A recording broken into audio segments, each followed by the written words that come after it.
Nós vamos conversar agora com a ex-senadora da República, a Vanessa Graziotin, e nós vamos falar de um tema muito importante para o Brasil. É um tema que há quase uma semana vem tomando conta aí dos noticiários dos principais jornais nacionais e, inclusive, internacionais. Mas antes de conversar com a senadora Vanessa, nós vamos de matéria.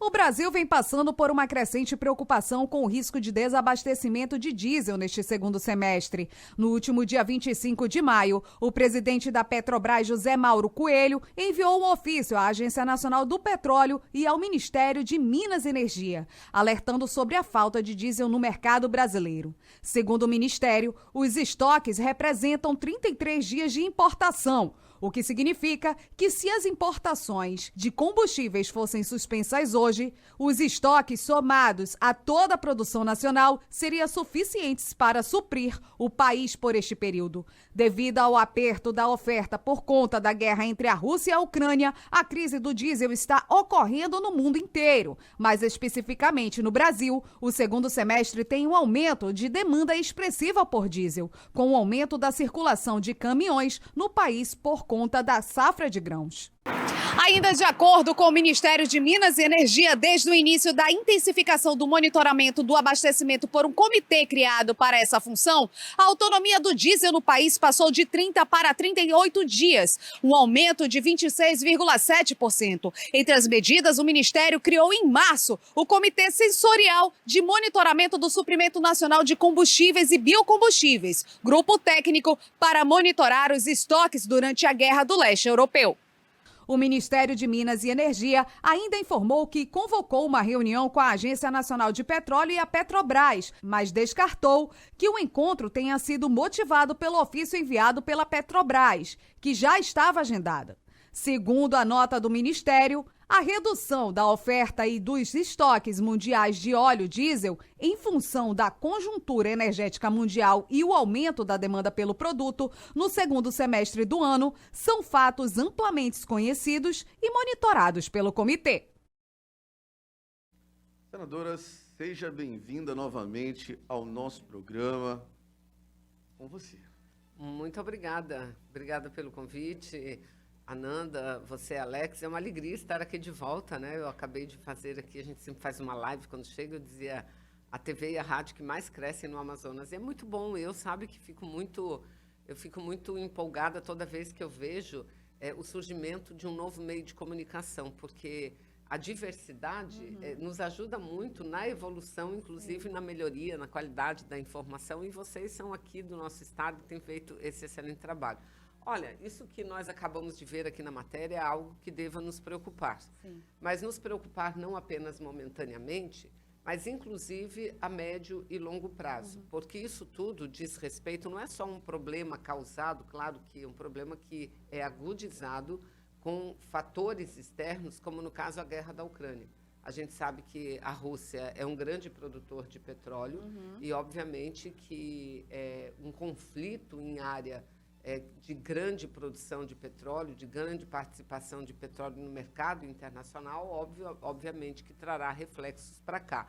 Então, o que a gente precisa buscar cada vez mais é a nossa autossuficiência, porque esses conflitos, eles sempre vão acontecer, não é? Principalmente no Oriente. Aliás, muitos deles acontecem por conta mesmo do petróleo, da disputa pelo petróleo, né? Muita gente diz que nós seremos o alvo dos próximos conflitos em decorrência do tamanho das nossas reservas, né? Então, acho que sinceramente, há esse alerta, né?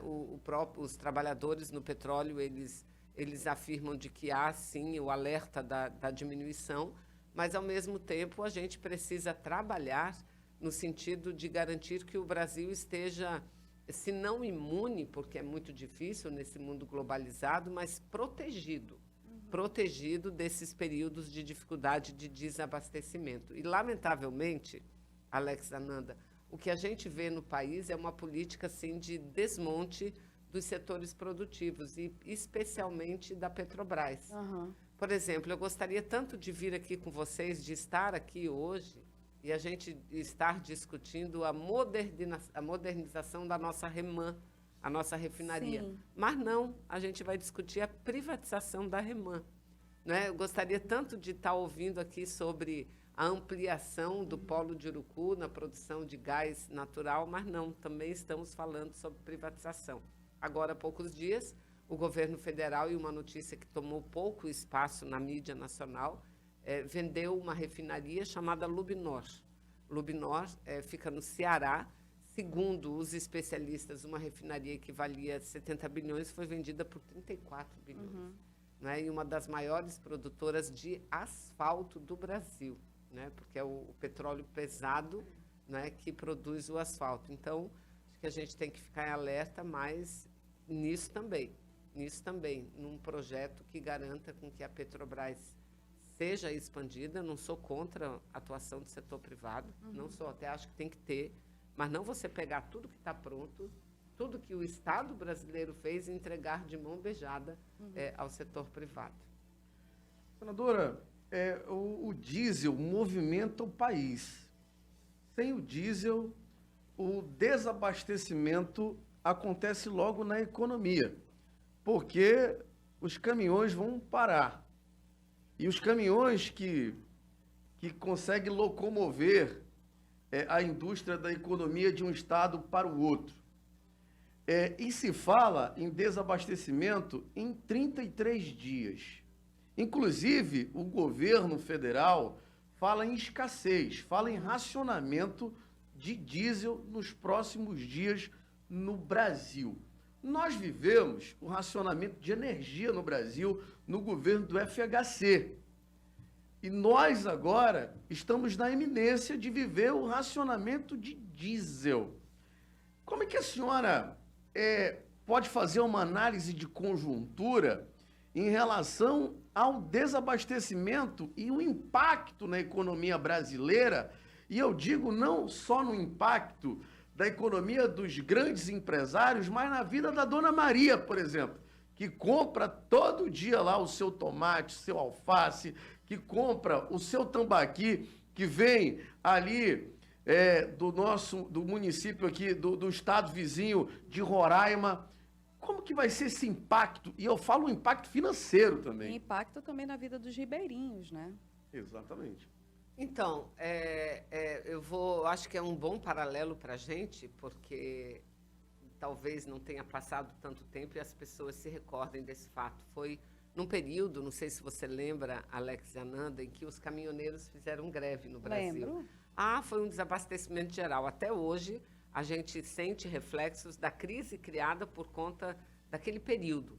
Porque os caminhões paralisaram o nosso transporte, a maior parte, nós temos transporte fluvial, mas a maior parte na distribuição, principalmente para o mercado local, é rodoviário, né? Então, os caminhoneiros pararam, foi um terror no Brasil inteiro, né? Sem falar que diminui o processo produtivo e o custo dos produtos fica muito mais caro e as pessoas sofrem, né, com desabastecimento. Então, vamos imaginar isso. Não uma greve, mas uma falta de combustível, né? Uma falta de diesel mesmo, sendo ele apenas racionado. O Brasil não suporta, vivendo a recessão que vive, porque nós já estamos em recessão, a gente vive uma crise extremamente grave, em que as pessoas estão empobrecendo. Saiu ontem, eu acho, uma pesquisa mostrando que o desemprego não ampliou, até recuou um pouco, mas a renda caiu. Por quê? Porque as pessoas, elas até encontram uma ocupação, mas uma subocupação. A gente não pode dizer que é uma ocupação. E eu volto àquele aspecto, Alex. No Brasil, a gente foi, não apenas, até por conta da preparação da privatização, as refinarias, elas foram paralisadas as suas ampliações, as suas modernizações, e até mesmo a produção que tinha, ela foi diminuída. E hoje, sabe quanto que a gente importa do diesel consumido no mercado interno? Mais de 25%, é um quarto. Isso é muito. Isso é muito, muito. Então, digamos que haja um racionamento em 25%. Isso vai ser muito grave. Isso vai ser muito grave, né? Ao ponto, por exemplo, a Venezuela, que é uma grande produtora, a gente sabe que a Venezuela ela vinha sofrendo não é um boicote, ela vinha sofrendo sanções, não é? Principalmente vinda dos Estados Unidos, e agora o próprio governo norte-americano já reabre o diálogo com a Venezuela, porque como forma de se precaver a esse possível racionamento que virá. E olha que nós estamos falando de um país que tem um nível de reserva, de estoque muito grande, que eles se seguram por um bom tempo, não é? Então, acho que o Brasil, no país, falta isso, não é visão, né? Porque visão, quem está na presidência da República, quem está nos ministérios, sabe, tem a visão, tem o conhecimento, mas tudo em nome da privatização. E esse tudo em nome da privatização traz para o Brasil momentos de incertezas como esse, né? Incertezas, se não sabe se vai ter ou se não vai ter. E, pior ainda, momentos de muita dificuldade, que é isso que você falou. A gente paga o litro da gasolina, está quase R$ 7,30, R$ 7,50. Na Bahia está R$ 9,00. R$ 9,00. O diesel é um pouquinho mais barato. No interior do Amazonas está mais caro do que a gasolina. E quem utiliza a gasolina no interior não são as pessoas que têm alto ou elevado poder aquisitivo, é aquele produtor lá da comunidade que precisa do PEC-PEC, sabe aquele barquinho que anda devagarinho? É o rabeta. A rabeta, a nossa rabetinha, para poder escoar a sua produção. Então, ele é o que mais sofre. Imagina você chegar numa comunidade indígena, um dia desse eu conversava com um prefeito lá do Alto Solimões, o prefeito Denis, de Atalaia do Norte, ele me dizia a dificuldade para levar assistência à saúde nessas comunidades e quanto gasta de combustível. E a esse preço, não tem poder público, não tem política pública que resista a isso. E, Alex, é importante que as pessoas saibam, isso não é um reflexo da guerra, como tentam dizer. Isso é uma opção política. Era a minha pergunta que eu ia fazer, porque se fala muito na crise global do diesel. Enfim, se fala da guerra, se fala dos furacões nos Estados Unidos. Mas, senadora, a senhora que tem essa experiência de gestão e de conviver com Brasília e de ter participado de um governo muito próximo, como foi o do PT, a senhora acha, e quem disse isso não é o Alex Braga, não é o jornalista Alex Braga, que vai ter racionamento, é o governo federal. Quem diz que nós podemos estar desabastecido em 33 dias é o presidente da Petrobras. Então, isso não é suposições. Nós estamos falando aqui de declarações oficiais. É um problema de gestão ou é um problema global, senadora? É de gestão e é de opção política, não é? Não é um problema global. Posso dizer que isso até interfere, mas não decide. Vamos dar um exemplo muito claro. Teve um período em que o presidente era Lula, o barril do petróleo foi a $140. O preço da gasolina não se mexeu. Estava em R$ 2,60 e continuou em R$ 2,60. Por quê? E vocês lembram que a gasolina, a gente já sabia quanto custava num posto, quanto custava no outro, porque ela tinha o seu valor mudado basicamente uma vez ao ano. Era uma vez ao ano. E havia essa oscilação no valor do petróleo. Hoje, o barril de petróleo, eu li uma matéria, eu acho que tem uns 2 dias, Alex, que o barril do petróleo ele pode chegar a $120 o barril. Nós já falamos que num período ele chegou a 140 e a gente paga e o valor dólar, né? exatamente. A gente compra. Por quê? Porque a primeira coisa, isso foi no período do Michel Temer. Michel Temer, quando assumiu a presidência da República, e esse era um compromisso, foi um acordo que aquele grupo que formou uma maioria política para substituir o governo, tirar uma presidente e substituí-la no poder, eles tinham um programa. E baseado naquele programa que eles tinham, foi que eles se unificaram e promoveram aquilo que eu digo que foi um golpe, não foi um impeachment, né? E dentro desse programa, a primeira medida adotada foi a mudança da política de preços da Petrobras. Mudou. Agora, né, foi dito lá, foi escrito, foi aprovada a política de preços da Petrobras, vai oscilar de acordo com o mercado internacional. Em outras palavras, dolariza. o valor da cobrança do petróleo, né, dos combustíveis aqui no Brasil. E isso nos tem levado a essa situação, não apenas de ampliação da fome, mas de um ciclo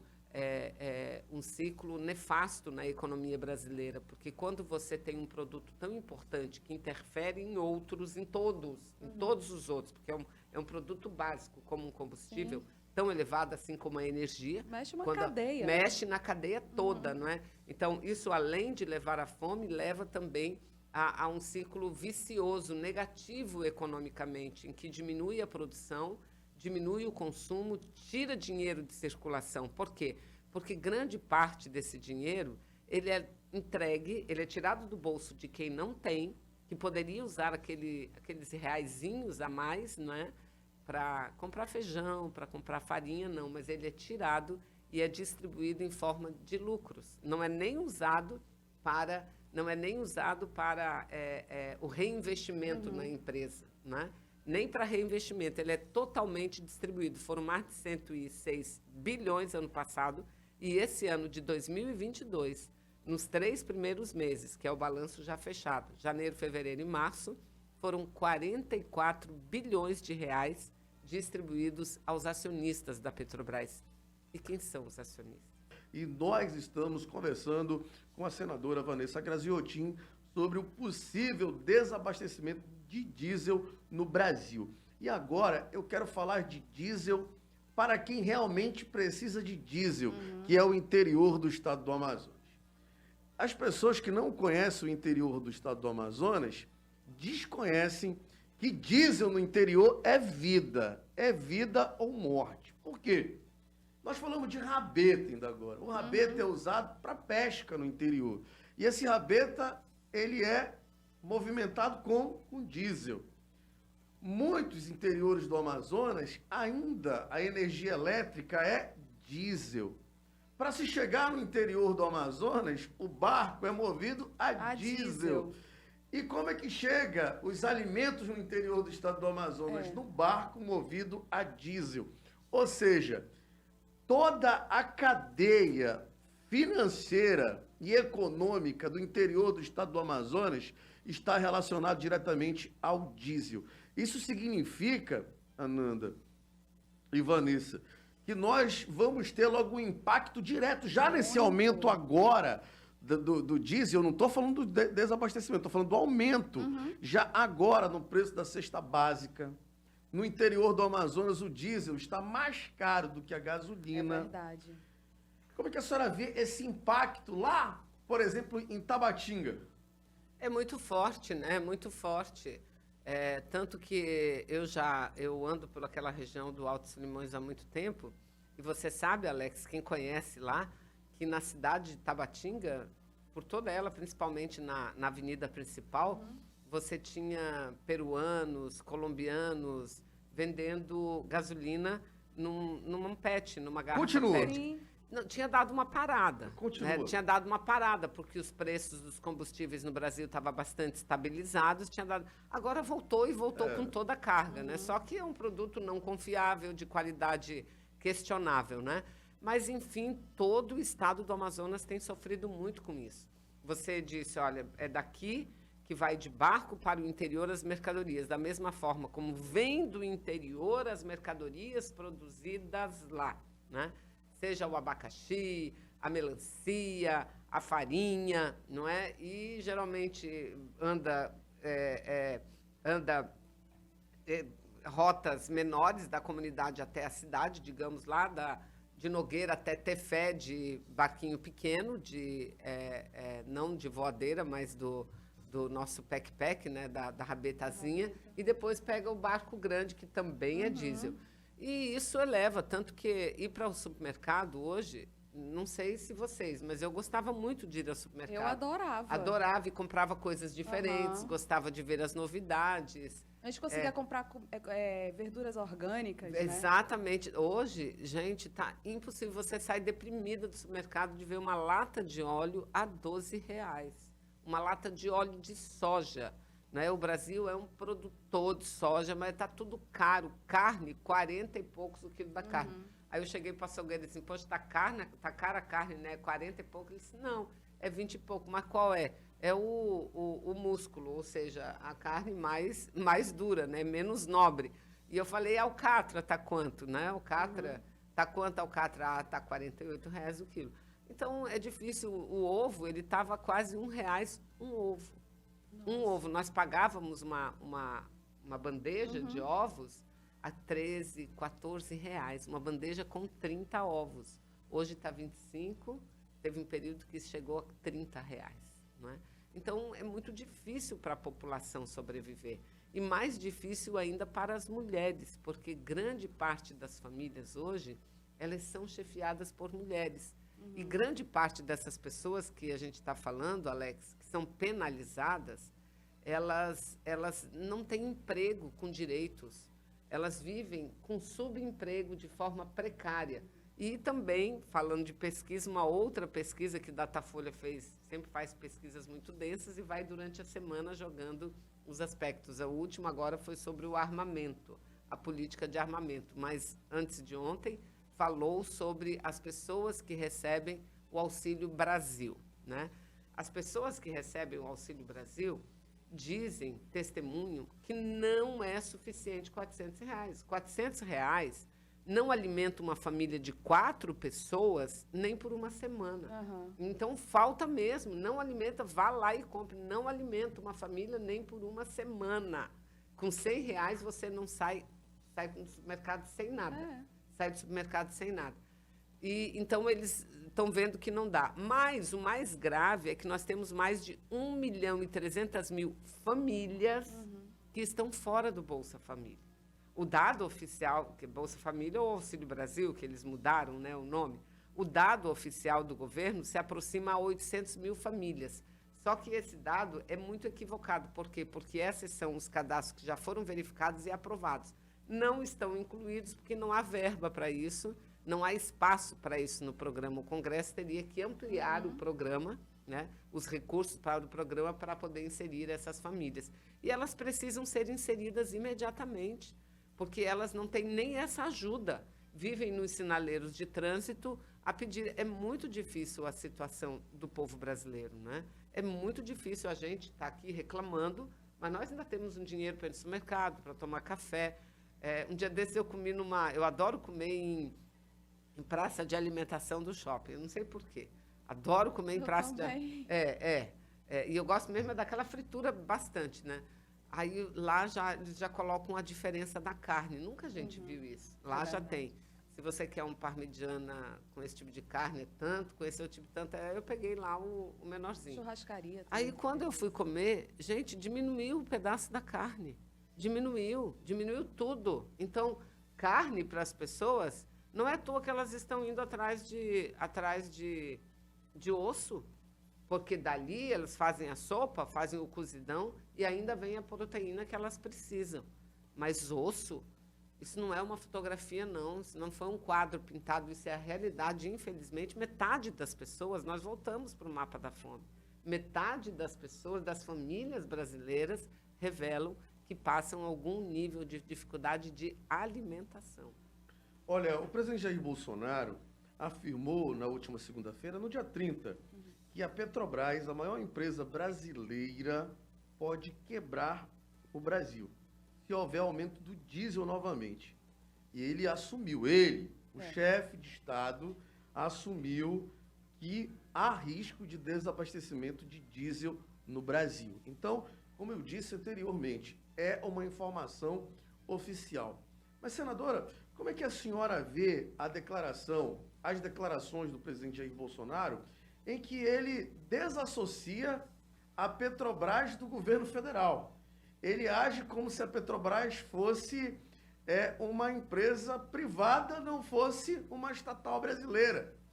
Como se ele não tivesse o poder da caneta, por exemplo, de mudar a política de preço da Petrobras. E a gente percebe que esse é um discurso que ele faz todos os dias.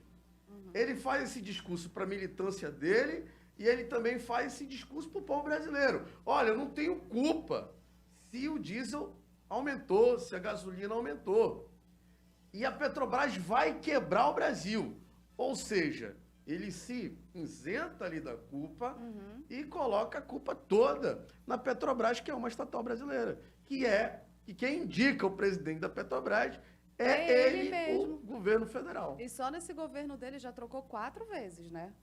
O presidente da Petrobras. 4 vezes. Esse último ainda não está aprovado. Ele precisa passar pelo conselho, né? É. Mas você tem razão, Alex. Isso aí, o Bolsonaro é isso. Essa é a cara dele. Ele vive de fake news. Ele esteve aqui em Manaus, um dia desse, ele veio foi dizer publicamente, do lado do prefeito, do lado do governador, que a Zona Franca não é prejudicada com aquele decreto. Como assim? Como a Zona Franca não é prejudicada com aquele decreto? Jamais meu governo vai prejudicar a Zona Franca. Tem gente que acredita. Tem gente que acredita. Aí, do petróleo, a mesma coisa.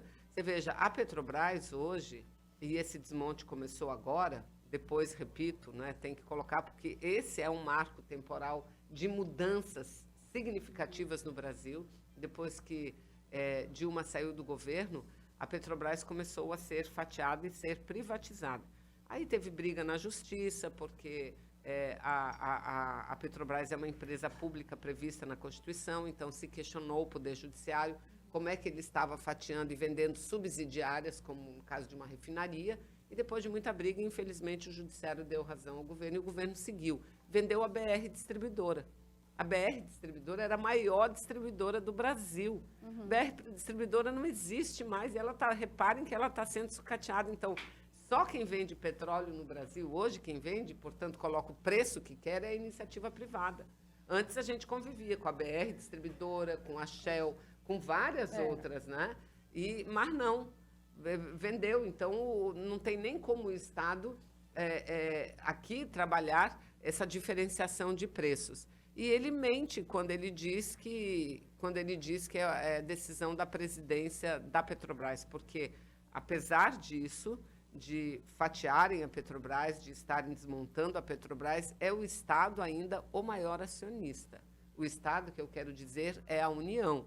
Ela tem um pouquinho mais só do que a metade. Ela tinha bem mais, mas um bocado foi vendido. Então, o poder de decisão é do Estado. Eu repito. Antes, né, a participação do Estado era maior, né, mas agora ela ainda continua a ser grande o suficiente para o presidente da República determinar qual será a sua política de preço. E aí, justificativa ele tem na própria realidade. Na própria realidade, porque se você mantém o preço alto, você está jogando para fora do país, porque esse quase 48%, porque 52%, digamos, seja aqui, né, interno, mas em torno de 30%, um pouco mais de 30%, são acionistas estrangeiros. Então, é o dinheiro que não fica circulando aqui. É o dinheiro que vai embora do Brasil, que vai embora. Então, se ele tem a maioria, se você tem uma empresa e você tem a maioria, você tem como reunir a Assembleia e, com a sua maioria, você aprovar o que você quer. Tanto que ele um dia desses falou, não, porque tem que mudar. Ele faça isso. Ele assuma, como no passado foi assumido. Assuma. Ele vai encontrar conflitos muito menos do que os conflitos que são gerados hoje. Porque os conflitos que são gerados hoje são com o povo mais pobre, com a população mais paupérrima, né? E os conflitos que ele vai gerar são com grandes acionistas internacionais. Aliás, são fundos de pensão norte-americanos, né? Que são os maiores donos, os acionistas privados da Petrobras. Então, ele tem poder, sim, ele tem poder. O que ele não tem é condições políticas para fazê-lo. Por quê? Porque ele assumiu este compromisso com o mercado interno quando chegou à presidência da República. Senadora, o ex-presidente Luiz Inácio Lula da Silva usou o tempo do PT de propaganda para falar que o primeiro ato dele na presidência da República, se ganhar a eleição, é mudar a política de preço da Petrobras. O combustível que no Brasil é feito em real e nós pagamos em dólar, volte a ser produzido em real e que o povo pague em dólar. Eu pergunto para a senhora, ou pague em real. E eu pergunto para a senhora, vai ficar mais barato a gasolina se mudar essa política de preços, que se faça justiça, que foi mudada pelo presidente Temer e continuou com o presidente Jair Bolsonaro? Sem dúvida nenhuma, Alex. Sem dúvida nenhuma. A gasolina a gente pode voltar à casa dos R$3, R$3,50, que seria um preço justo. Um preço justo. E o que é um preço justo? Um preço justo é aquele que garante o lucro da empresa, porque a empresa, infelizmente, é isso, vive de lucro. Ela não vive de bondades, né? Garante o lucro da empresa, no caso a Petrobras e outras privadas que atuem, em primeiro lugar. E, em segundo lugar, ela garante que a população terá mais condições de ter acesso ao produto. Então, eu acho que o presidente está corretíssimo e o presidente vai chegar e vai anunciar ao mundo o porquê dessa decisão.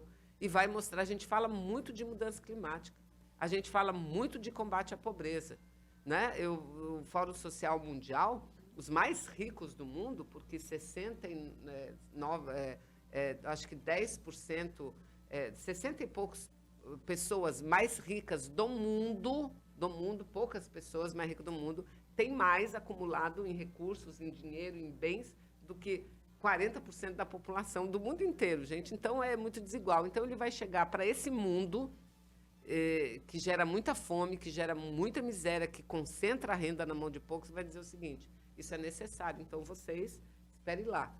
Vocês não podem ter esse lucro estratosférico, porque o lucro é estratosférico em cima da pobreza e da miséria do povo brasileiro. Quem é que vai falar contra isso? Ele pergunta. Quem vai falar? Não vai, porque o lucro é muito alto. É aquilo, a gente não produz em dólar, a gente tira o petróleo debaixo da terra. Aí a refinaria está aqui, então bote ela para trabalhar. Se botar ela para trabalhar em pleno vapor, diminui a importação.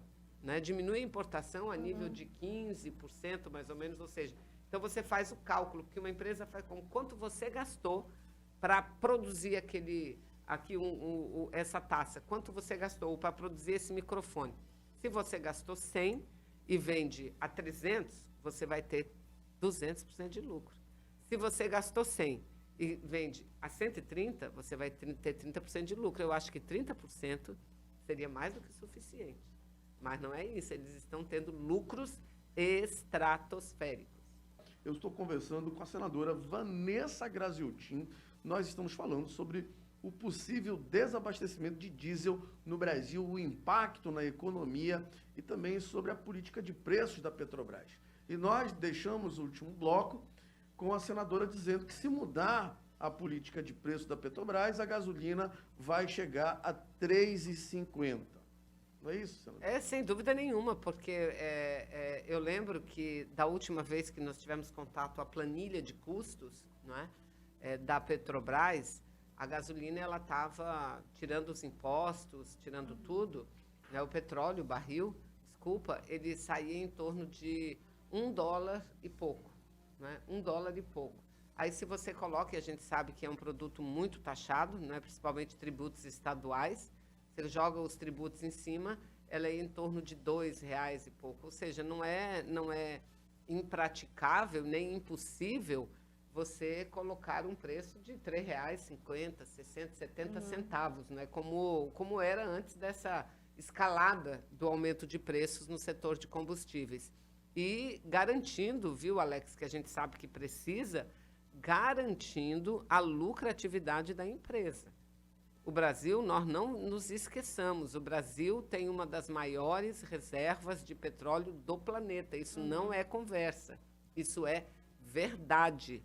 Né? Tem uma das maiores reservas, que é o petróleo do pré-sal.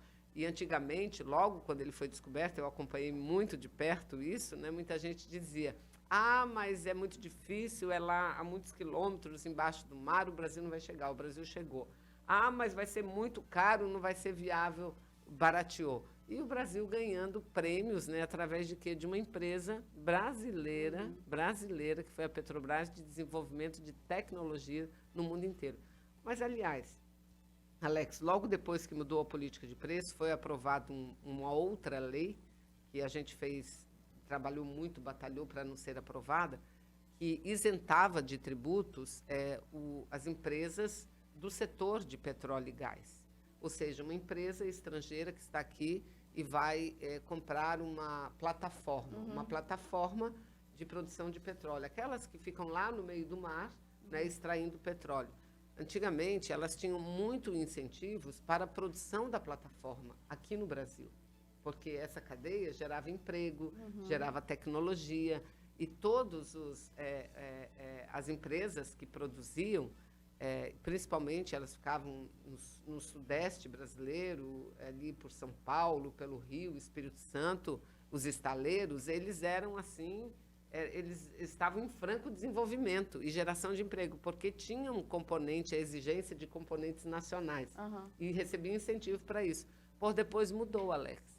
A lei aprovada foi para dar incentivo para trazer plataforma prontinha. Ou seja, ela vem lá da China, ela vem lá de Singapura sem pagar imposto. Sem pagar imposto, que nós até chamávamos, a medida do trilhão. É a medida provisória do trilhão, isso ficou conhecido. É só você dar um Google aí na internet que você vai ver a medida do trilhão, porque é muito dinheiro que o Brasil abre mão, né? Então, todos esses fatores têm que ser pesados, têm que ser colocados na balança. A gente precisa estabilizar a nossa economia para depois dela estabilizada, e começa por aí. Então, eu dou total razão, e o mundo vai dar razão, o Brasil vai dar razão ao presidente da República a hora que ele baixar o valor do combustível. Porque a hora que ele baixar o valor do combustível, ele baixa o valor de tudo. E ele permite com que nós retomemos o ciclo virtuoso, que é o que nós precisamos, um ciclo que gere coisas boas, né? Que gere aumento da produção, que gere aumento do emprego, que gere trabalho com carteira assinada. É isso que a gente quer. Eu me lembro, foram mais de 20 milhões de postos de trabalho com carteira de trabalho assinada naquela época. Esse era o nosso grande desafio. Como você tirar o mundo do trabalho da informalidade? Porque a informalidade é muito ruim para a mulher e é muito ruim para o homem trabalhador, porque ele não tem proteção nenhuma. E as pessoas precisam de ter proteção. Elas precisam ir trabalhar e saber se amanhã adoecer, por exemplo, se pegar Covid, ela não vai poder trabalhar. Mas se ela não trabalha, ela vai ter que deixar de ganhar. Se ela estiver na informalidade, ela vai deixar de ganhar. E isso é muito, muito difícil para o povo. A gente está, em vez de subir as escadas, a gente está descendo as escadas com a marcha ré. O contrário, ou seja, aquilo que o povo experimentou de bom, aquilo está sendo tirado. Outra coisa, as universidades, desde a década de 90, é que não há expansão, né, até um retrocesso da criação de vagas nas universidades públicas. Isso tudo é parte da política, que é uma política muito ruim. Teve um bloqueio de 15 milhões aqui para a Universidade Federal do Amazonas por parte do governo federal. Sim, foram 13 bilhões para, no geral, bloqueados no orçamento, 3,5 bilhões quase para a educação, né? E grande parte para as universidades, né? Porque a educação do governo federal são as universidades. Então, o reitor daqui, de várias outras universidades, estão se mobilizando porque eles param. Sim. E agora as aulas voltaram presenciais. Sim. As aulas voltaram presenciais. Se mantiver esse nível de corte, eles param. Você veja, o governo que já tinha prometido para os servidores públicos, e é errado quem pensa que servidor público vive na bonança. Não, a maior parte do servidor público ganha muito pouco. Ganha pouco, ganha 3, ganha 2, ganha 4 mil reais. E eles estão há mais de 5 anos sem reajuste de salário, sem reajuste. Aí havia sido prometido 5%, agora o governo diz que não vai mais dar 5%, vai aumentar no ticket de alimentação. Ou seja, dinheiro para a saúde não tem, dinheiro para a educação não tem, mas tem dinheiro para pagar lucro para acionista da Petrobras. Esse é o grande problema. Senadora, o governo federal e o presidente Jair Bolsonaro, ele culpa a pandemia e a guerra da Rússia pelos aumentos dos preços dos produtos. Aí a gente coloca carne, a gente coloca frutas, o próprio combustível, enfim, os produtos em geral. Ele culpa aí a pandemia e a guerra da Rússia. Só que em março, o IBGE divulgou uma pesquisa que a inflação aumentou 1,6%. Só perdeu para 1994, quando foi lançado o Plano Real. Ou seja, nós temos a maior inflação desde o surgimento do Plano Real. Aí eu vou fazer mais uma pergunta para a senhora, aquela pergunta difícil de se fazer. É culpa de gestão para os aumentos do preço ou é culpa da guerra e da pandemia e do fica em casa? Isso é o que ele está tentando, né? Justificar esse desastre que nós estamos vivendo com a política do fica em casa. Só que a grande maioria da população está percebendo que isso é um engodo, né? Isso é um discurso vazio. Isso é, como a gente diz no nosso linguajar popular, isso é uma desculpa esfarrapada. É uma desculpa esfarrapada porque não é esse o nosso problema. Aliás, antes de iniciar a pandemia, o Brasil já vinha muito mal economicamente. O Brasil já vivia muito ruim. E eles querem o quê? Vender o patrimônio público para poder fazer com que esse dinheiro que ingressa da venda do patrimônio público substitua o que eles tiraram do mercado, né? O que vai fazer o Brasil se desenvolver é você pagar um bom salário. Porque na hora que você paga um bom salário, que você gera emprego, você coloca dinheiro na mão do povo. E o povo não vai para Miami, não. O povo vai ali para o mercadinho para comprar a farinha, para comprar o arroz, para comprar o feijão, para comprar a cebola, para comprar o alho. O povo não vai para Miami, né? Então, é isso que gera distribuição de renda, que gera uma economia pujante, uma economia que se move. E se o povo consome, né, a produção vai aumentar. O que melhora a economia é a construção, por exemplo, são programas sociais, que além de você dar dignidade à vida das pessoas, você gera emprego. Quantos empregos não geraram aquele Minha Casa Minha Vida lá na Barreira, né? O Viver Melhor? Quantos? Lá é uma cidade. Lá, aquele Viver Melhor é maior do que muitas cidades que nós temos no interior. Quantos empregos ali gerou? E quanta gente está morando lá? Quantas casas foram construídas? Ou seja, nada. Nenhuma nova casa. Ele até veio aqui, mas inaugurar casas da época da presidente Dilma, né? Então, são essas medidas que fazem com que a nossa economia decresça e que tudo fique mais caro para a população e que o salário fique menor. Pela primeira vez, depois de décadas, o salário mínimo não acompanha sequer a perda inflacionária. Você já deve ter falado disso aqui pela primeira vez.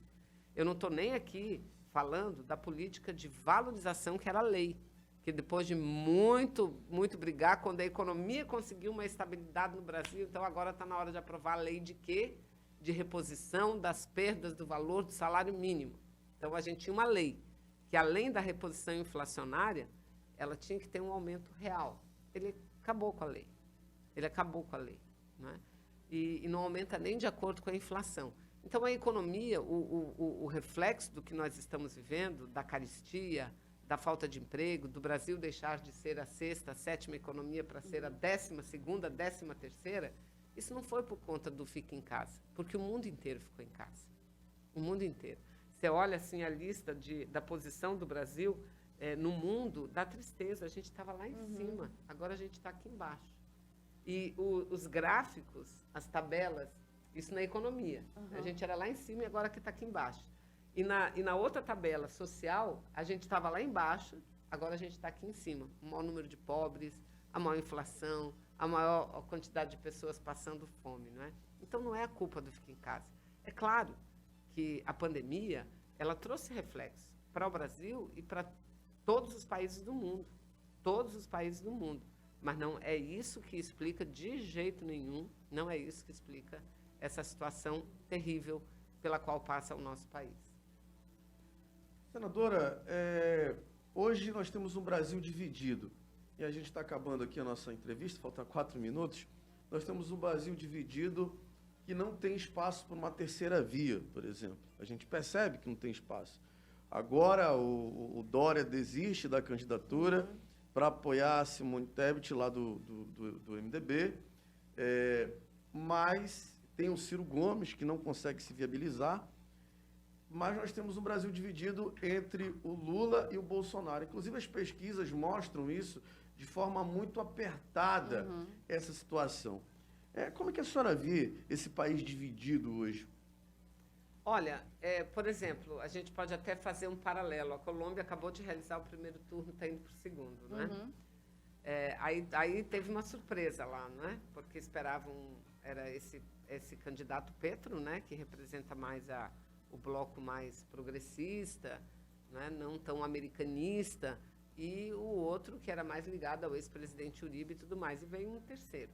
Só que esse terceiro que veio, ele é conhecido lá na Colômbia, sabe como? Como o Trump colombiano.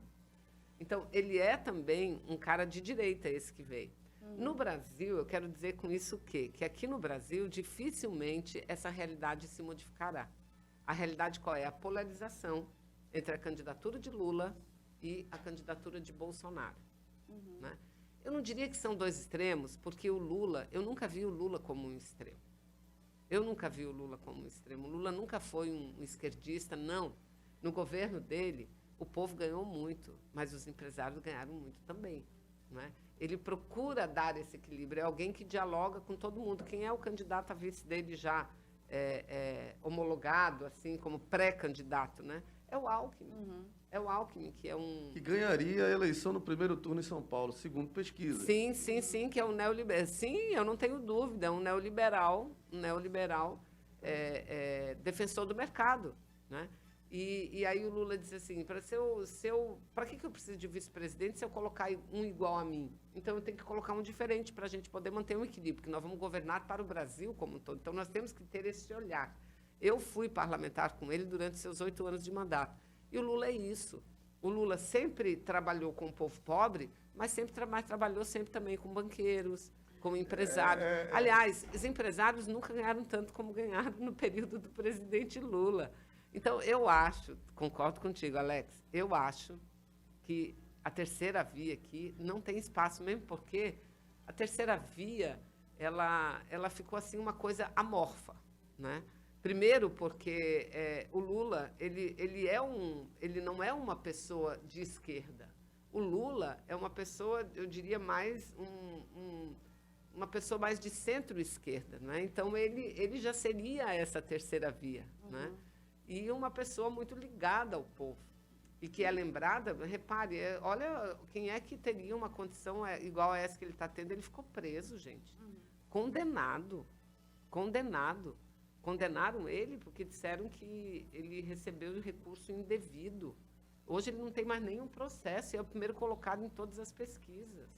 Não é? Porque a população também começa a enxergar que houve muita perseguição naquele período, né? Muita perseguição, que era a única forma de derrubar.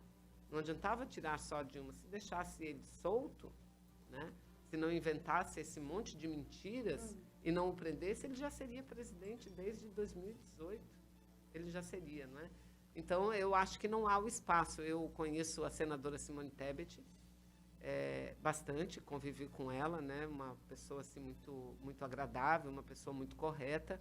Agora, tem umas opiniões políticas assim muito pouco palpáveis, né? Ela nunca quer estar de mal com ninguém. Então, nesse momento, já é assim bastante difícil, né? A gente agradece pela entrevista, senadora Vanessa. Vai ter outras oportunidades para a gente conversar aqui no programa Fiscaliza Geral. Fique com Deus e até a próxima oportunidade. Obrigada. Muito obrigada, muita alegria estar aqui com vocês de volta. Nanda, Alex, obrigada.